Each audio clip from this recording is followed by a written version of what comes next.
Yeah, I wish they'd have looked at Hunter Biden's laptop story at similar length.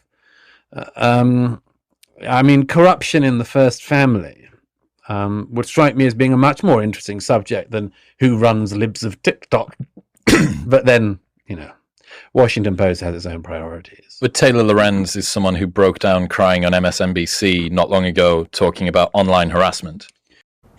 You feel like any little piece of information that gets out on you will be used by the worst people on the internet to destroy your life.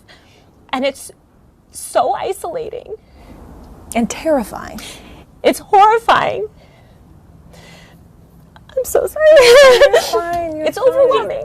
It's really hard.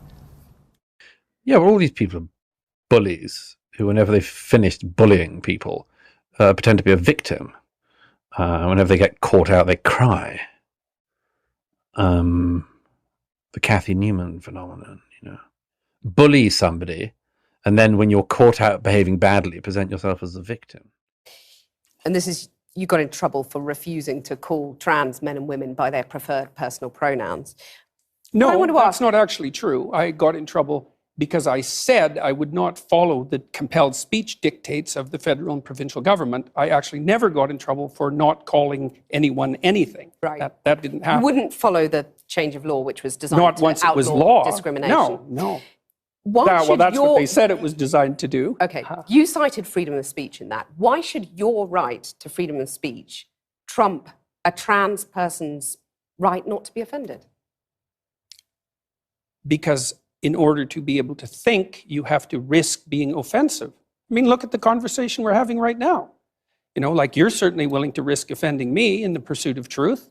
Why should you have the right to do that? It's been rather uncomfortable. Well, I'm very glad I put you on the spot.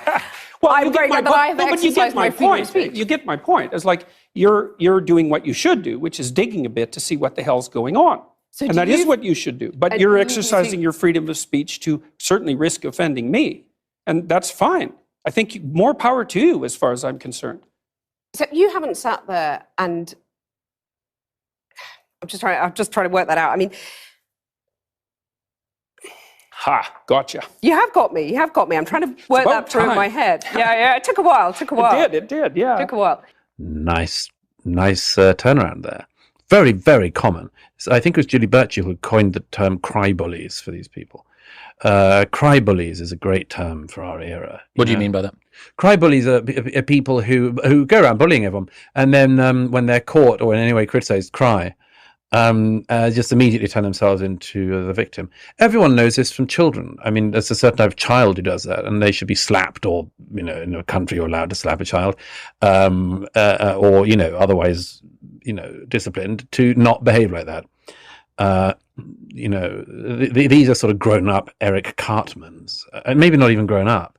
They're sort of Eric Cartman-like figures. They're horrible bullies and nasty people who, when it's not going for them, go wah wah.